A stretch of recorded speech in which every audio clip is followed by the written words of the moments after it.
Boxing truth here. Danny Jacobs recently said in an interview that this is called prize fighting, not pride fighting. But in his case, for his next fight, it's really more like safe fighting. Taking a safer fight while trying to build up a prize fight with Gennady Golovkin, as he's not satisfied with the market that's there for a Golovkin fight that's been offered to him recently. Wasn't down with the numbers. He's not feeling the offer Golovkin's team presented to him. And he doesn't feel it's top-notch money for a top-notch fight. A fight that could put him on the map as the undisputed middleweight champion. But Danny Jacobs don't want that work. Knows he'll get chinned and flattened. He's a good puncher. Will be a good fight for a few rounds, but ultimately, he's got a weak-ass chin. Can't even hold up.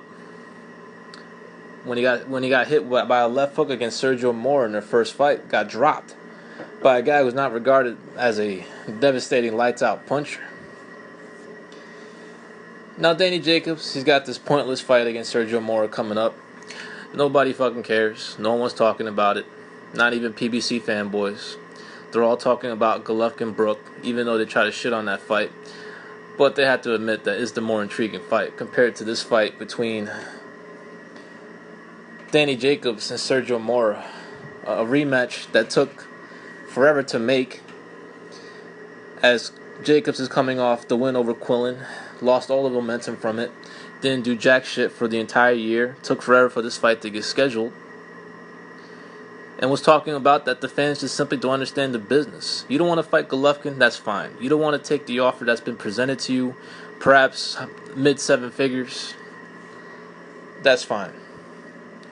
But what the fuck you doing sitting on the shelf doing nothing for 9 months?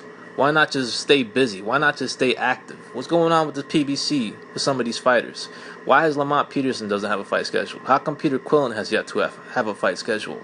When is Gary Russell Jr. going to fight again? What's going on? None of these guys are being active. They're acting like pay-per-view stars that fight twice a year. These guys don't capitalize on big wins. They don't keep the momentum flowing. Keep building up their shit in order to create a bigger market for potential money fights. As Jacobs is waiting for this fight with Golovkin to be built up and become more juicier, so he'll finally take the fight, so he can cash out and get a good payday. But that's the thing, Danny Jacobs, you're not doing jack shit in order to build your shit up, in order to build this fight up with Golovkin. What is you sitting out for 9 months of the year and then fighting Sergio Mora again going to do for your career? What's it going to do to create a bigger market for a Golovkin fight? How is that going to create more business, more ticket sales, or more pay-per-view buys in order for you to get a bigger purse that you feel you deserve? It's not going to do it by you sitting out 9 months and fighting Sergio Mora again. You need to take better fights. You need to be more active.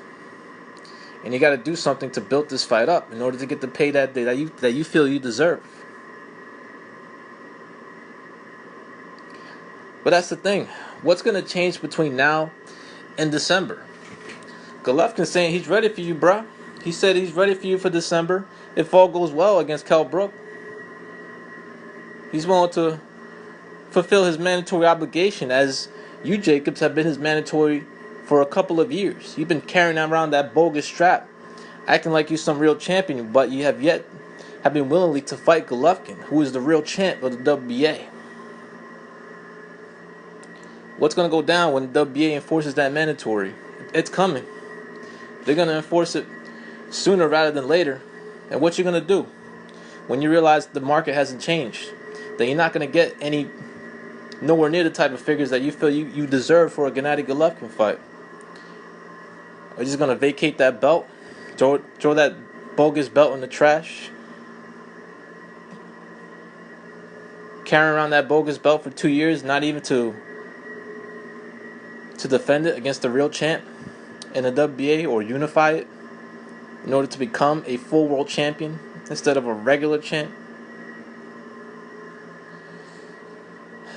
It is what it is. Jacobs is going to take a safer fight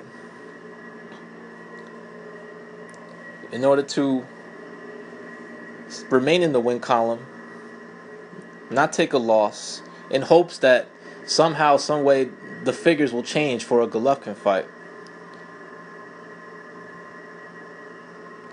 No disrespect to Mora, he's not an easy fight.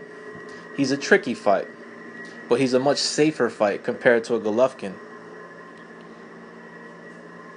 But Jacobs don't want that work. Wants $4 or $5 million, and these guys just don't bring in that type of market.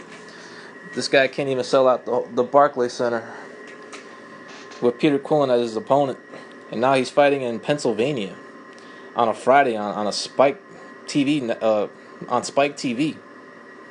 Feels like a downgrade, if you ask me, to be on the main event of a Showtime and then to end up on Spike TV on a Friday, I believe.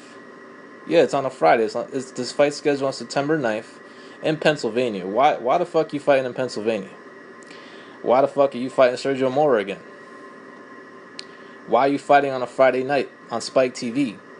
You just been downgraded by Heyman after the trash ratings you did on Showtime. Showtime said thanks but no thanks. We're not gonna buy that Sergio Mora rematch. Dan Jacobs must be mad as hell at Heyman for making him fight Sergio Mora again. I hope Mora beats you, yeah. I'm pulling for Mora to win the fight, since you want to take what you call, well, what's perceived to be a much safer fight. Definitely a much safer fight compared to Golovkin.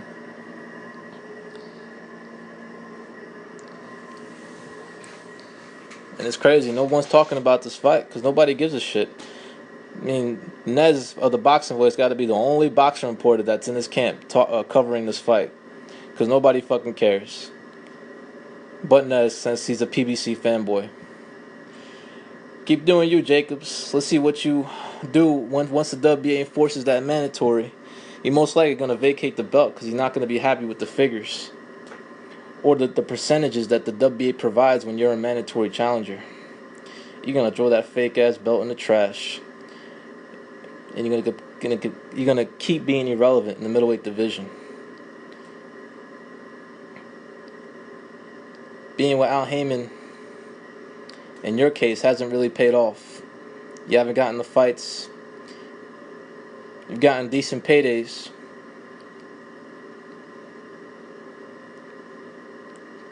For the fights that you've taken. But I wonder what you're gonna get for this fight, since the PBC purses have been back to normal as of late. The purse is not as high as they used to be.